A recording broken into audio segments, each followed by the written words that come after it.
اگلا کوشچن ہے جی کہ کیا سنی شیعہ کا نکاح درست ہے؟ اس میں میرا سوال ہے، وہ مولانا مودودی رحمہ اللہ سے نا کسی نے، اچھا مددی گل ہے، مولانا مودودی رحمہ اللہ سے کسی نے پوچھا کہ جب کئی صحابہ نے یزید کی بیعت کر لی تھی تو حسین علیہ السلام نے بیعت کیوں نہیں کی؟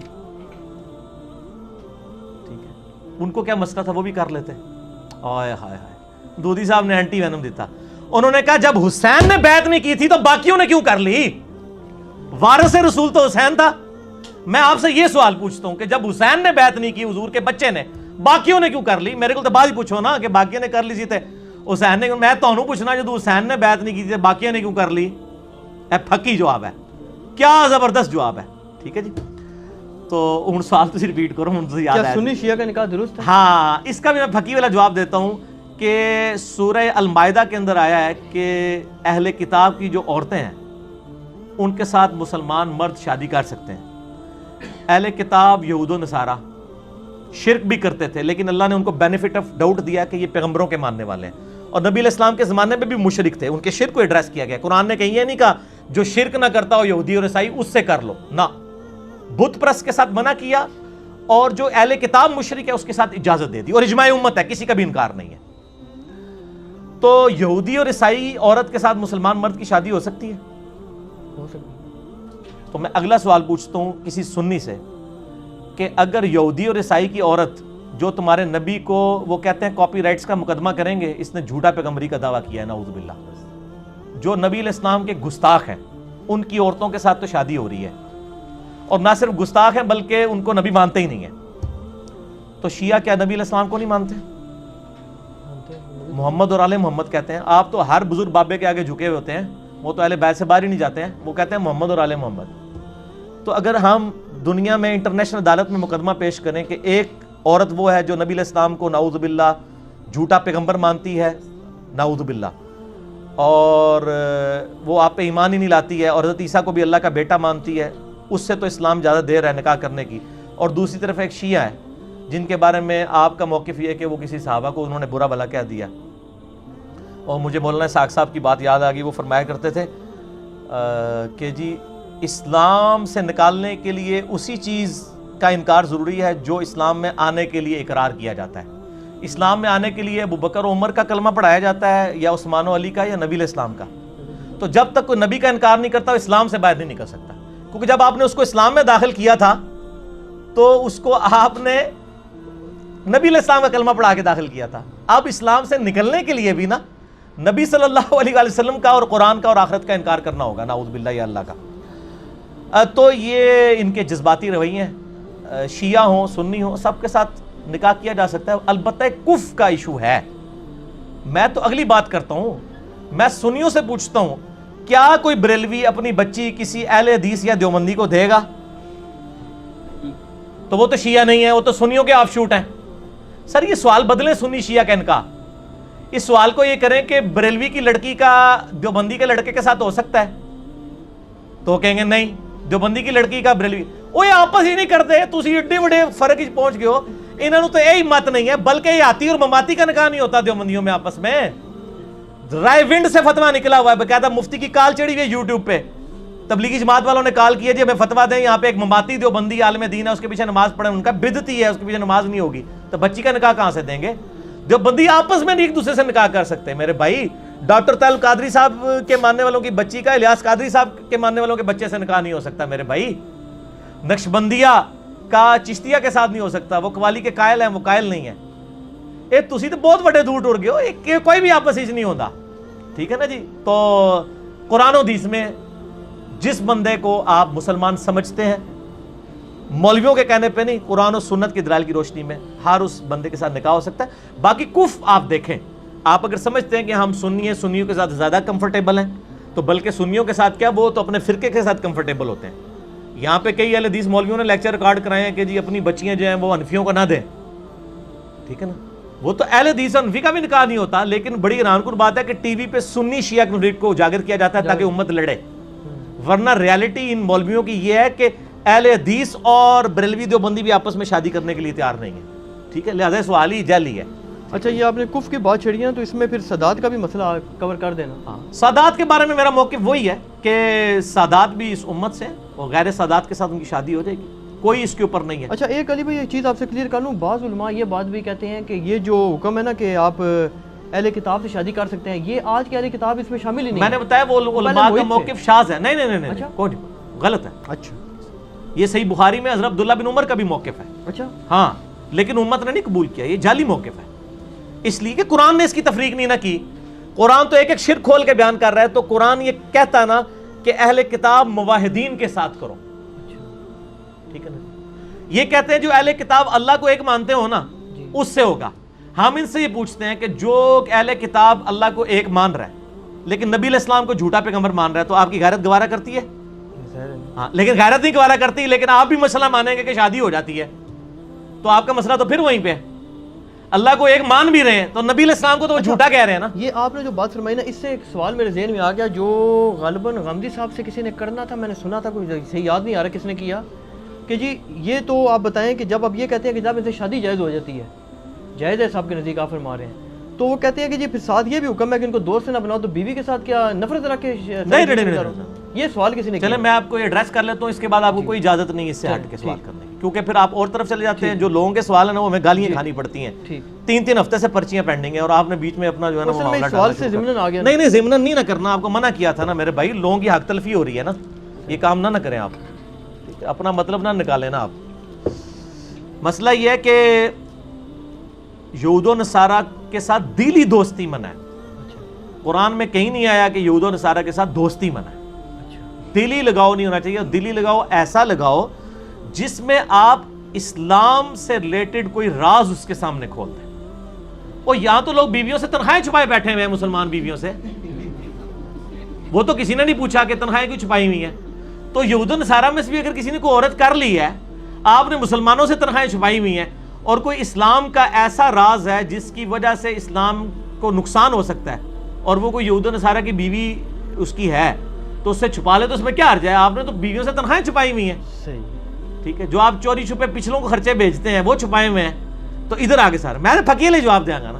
ٹھیک ہے چلو اچھا کور ہو گیا جی. اسی کور کرنا ہے. اگلا سوال جو غامدی صاحب کا ذکر کیا وہ غامدی صاحب کا سوال ہی آ گیا جی. جاوید غامدی صاحب کسی کو کافر نہیں سمجھتے، حتیٰ کہ قادیانیوں کو بھی کافر نہیں کہتے، حالانکہ وہ خود نبی صلی اللہ علیہ وسلم کو آخری نبی مانتے ہیں.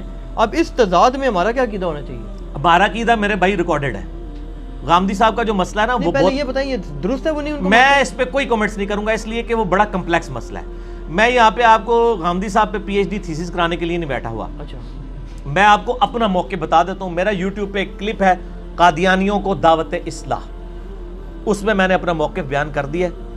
میرا موقف یہ ہے کہ نبی صلی اللہ علیہ وآلہ وسلم کے بعد کوئی شخص امتی نبی ہونے کا دعویٰ کرے یا وہ دعوی نبوت تو نہ کرے، لیکن کشف اور الہام کے ذریعے امت کو بتایا کہ میرا کو اللہ نے ڈائریکٹ رابطہ ہے، وہ سب کے سب ایک کیٹیگری میں فال کرتے ہیں. میں سب کو ختم نبوت کا ڈاکو سمجھتا ہوں، اور یہ سمجھتا ہوں کہ ان کا یہ عقیدہ ان کو اسلام سے باہر نکال دیتا ہے. ٹھیک ہے. میرا موقف ریکارڈڈ آپ دیکھ لیں، ہزاروں لوگ وہ دیکھ چکے ہیں. قادیانیوں کو دعوت اصلاح. اور باقی میں ادھر ایڈ کر لوں کہ جتنی بھی پاکستان میں تحریکیں چل رہی ہیں نا ختم نبوت کی، میں ان تحریکوں کو ختم نبوت تحریکیں سمجھتا ہی نہیں ہوں. کیونکہ اگر یہ ختم نبوت تحریکیں ہوتی تو جن لوگوں نے ختم نبوت پہ ڈاکہ مارا ہے ان لوگوں کے خلاف ہوتی. یہ صرف اینٹی قادیانی تحریکیں ہیں، لہٰذا یہ اپنے نام چینج کریں، اس کا نام رکھیں اینٹی قادیانیت تحریک. کیونکہ اگر ختم نبوت تحریک کی بات ہوگی تو جن لوگوں نے ختم نبوت پہ ڈاکہ مارا ہے اور وہ ان کا تعلق چاہے آپ کے کسی سلسلے کے ساتھ ہے، ان سب کو اسی لاٹھی سے آنکنا ہوگا. آپ یہ کہہ سکتے ہیں کہ یہ کتا روسٹ ہے، یہ بلی روسٹ ہے، لیکن ہے دونوں ہی حرام ہوں گے.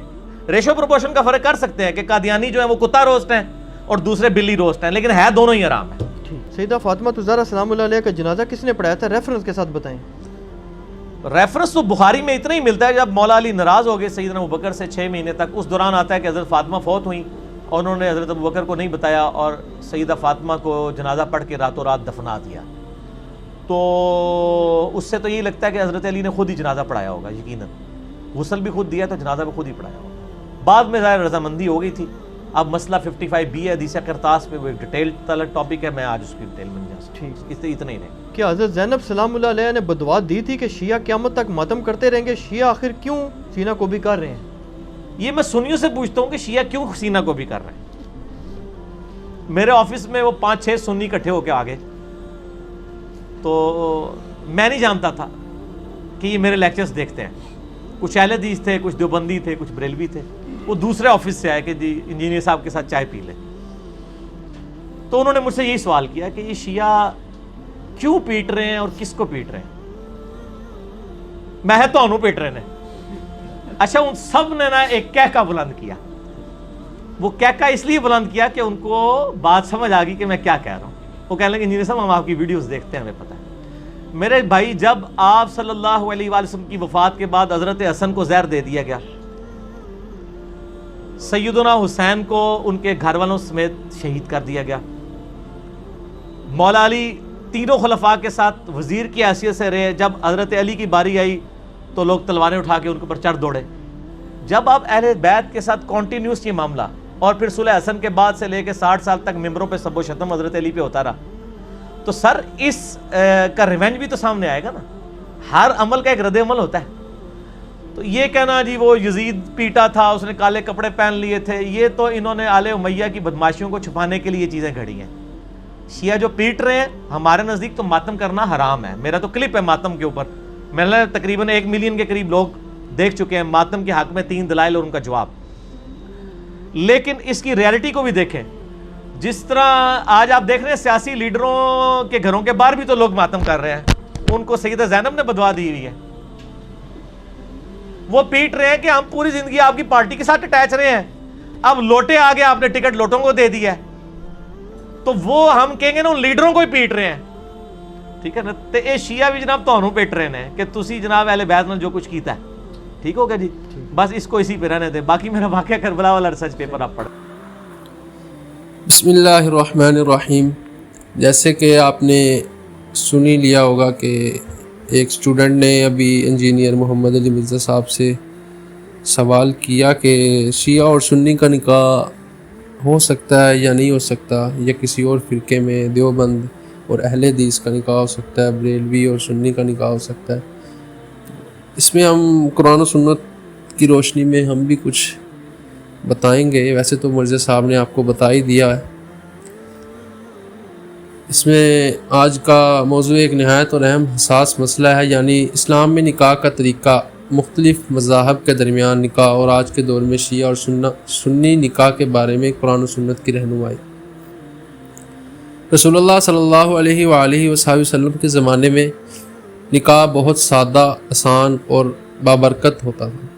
نکاح کی بنیاد ارکان یہ تھے: لڑکا اور لڑکی کی رضامندی، جو آج کل بالکل ضروری نہیں سمجھتے والدین.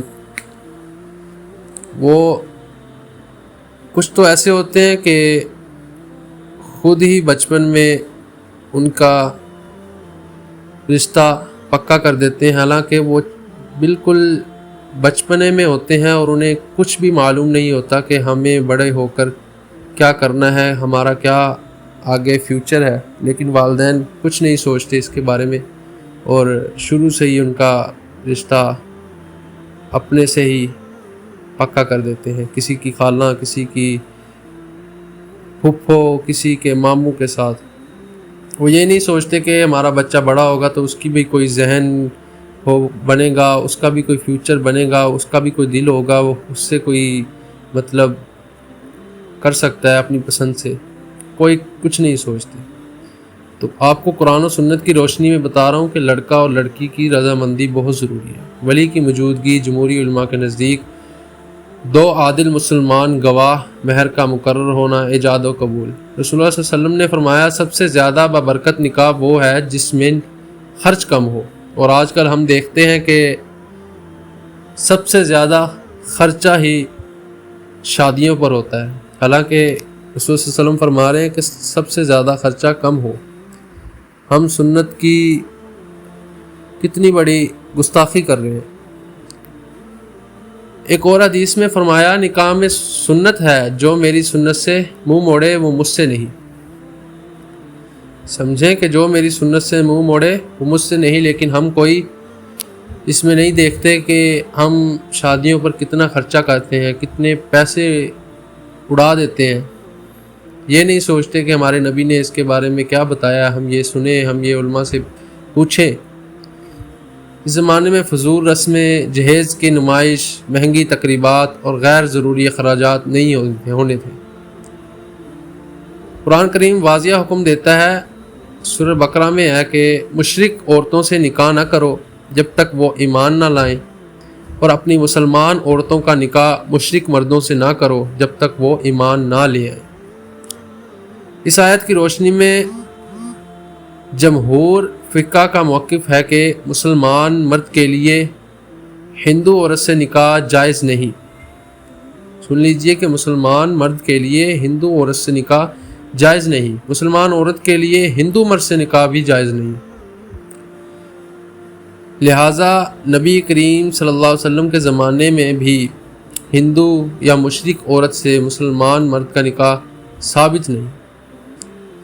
اس میں ایک اور حصہ ہے کہ عیسائی یا یہودی سے نکاح ہو سکتا ہے۔ ہندو کے بارے میں تو آپ نے موقف سن ہی لیا کہ بالکل جائز نہیں، تو اس کے بارے میں بھی ہم پڑھ لیتے ہیں کہ اللہ تعالیٰ نے فرمایا سورۃ المائدہ میں، اور تمہارے لیے اہل کتاب کی پاک دامن عورتیں حلال ہیں جب تم انہیں ان کا مہر ادا کرو۔ اس آیت کی بنیاد پر علماء کا اتفاق ہے کہ مسلمان مرد کو پاک دامن عیسائی یا یہودی عورت سے نکاح کی اجازت دی گئی ہے، لیکن مسلمان عورت کو غیر مسلم مرد سے نکاح کی اجازت نہیں دی گئی۔ یہ اجازت موجود ہے، اگرچہ بہت سے صحابہ رضی اللہ تعالیٰ عنہ نے ایسے نکاح کو حالات کے لحاظ سے ناپسند کیا تاکہ دینی نقصان نہ ہو۔ مسلمان عورت اور غیر مسلم مرد، اللہ تعالیٰ فرماتے ہیں سورۃ الممتحنہ میں کہ نامسلمان عورتیں ان کے لیے حلال ہیں، یعنی کفار کے لیے، اور نہ وہ ان عورتوں کے لیے حلال ہیں۔ اس لیے مسلمان عورت کا ہندو، عیسائی، یہودی یا کسی بھی غیر مسلم مرد سے نکاح جائز نہیں۔ پانچواں سوال ہے کہ کیا نبی کریم صلی اللہ علیہ وسلم کے زمانے میں شیعہ اور سنی تھے؟ یہ بات سمجھنا بہت ضروری ہے۔ رسول اللہ صلی اللہ علیہ وسلم کے زمانے میں شیعہ نہیں تھے، سنی نام کا بھی کوئی الگ فرقہ نہیں تھا۔ یہ تو ان کی وفات کے بعد یا حضرت عمر رضی اللہ تعالیٰ عنہ کی وفات کے بعد، اس سے کئی سو سال بعد یہ فرقے اس دنیا میں پائے گئے ہیں، بریلوی، شیعہ، سنی، اہل حدیث اور پتہ نہیں کون کون سے، لیکن سب صرف مسلمان تھے، قرآن و سنت پر چلنے والے۔ بعد میں سیاسی اور اعتقادی اختلافات کی وجہ سے مختلف گروہ وجود میں آئے۔ اس لیے یہ کہنا درست نہیں کہ نبی کریم صلی اللہ علیہ وسلم کے زمانے میں شیعہ اور سنی کی نکاح ہوتے تھے، کیونکہ اس وقت یہ تقسیم موجود ہی نہیں تھی۔ سب مسلمان تھے، سب ایک اللہ کو مانتے تھے، سب ایک نبی کی مانتے تھے۔ اور آج کل اگر کوئی ہم کسی کو ایک حدیث سنا دیں تو آگے سے کہتے ہیں کہ اس پر یہ نہیں کہتے کہ ہاں ہمارے نبی نے فرمایا ہے، واقعی فرمایا ہوگا، بلکہ آگے سے دلیل دینا شروع کر دیتے ہیں کہ نہیں یوں ہے، یوں نہیں۔ حالانکہ ہونا تو ایسے چاہیے کہ جیسے ہی ہم حدیث سنائیں لوگ سمجھیں کہ یار نبی کریم صلی اللہ علیہ وسلم فرما رہے ہیں، ہم کوئی آگے سے جواب نہ دیں، ہاں میں ہاں ملائیں۔ لیکن آج کل کے علماء، آج کل کے فرقہ واریت پھیلانے والے آگے سے دلیل دے بیٹھتے ہیں کہ یوں نہیں تھا، یوں فرمایا تھا، اس حدیث کو توڑ مڑوڑ کر پیش کرتے ہیں، جس سے حدیث کی گستاخی کرتے ہیں۔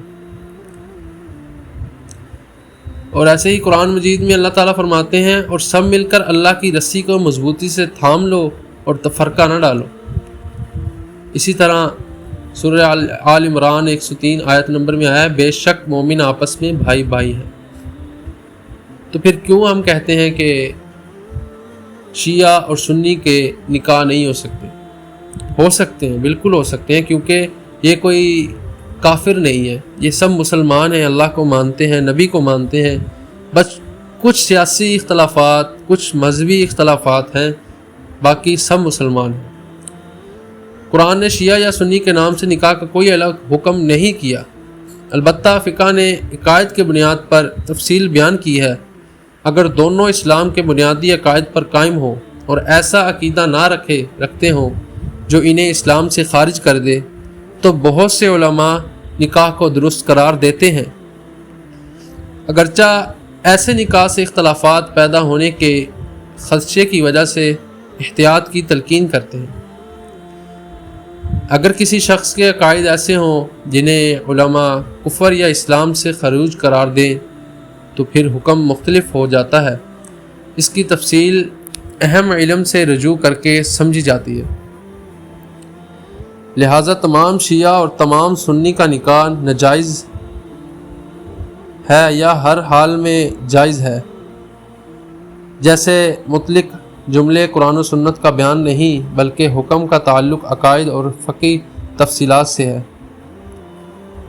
ساتواں حصہ ہے کہ نیک شریک حیات کا انتخاب۔ رسول اللہ صلی اللہ علیہ وسلم نے فرمایا، عورت سے 4 چیزوں کی وجہ سے نکاح کیا جاتا ہے، دین والی کو اختیار کرو۔ صحیح بخاری اور صحیح مسلم ایک اور حدیث ہے کہ جب تمہارے پاس ایسا شخص آئے جس کے دین اور اخلاق سے تم راضی ہو تو اس کا نکاح کر دو۔ جامع ترمذی یہ احادیث بتاتی ہیں کہ اصل معیار دین اور اخلاق ہے۔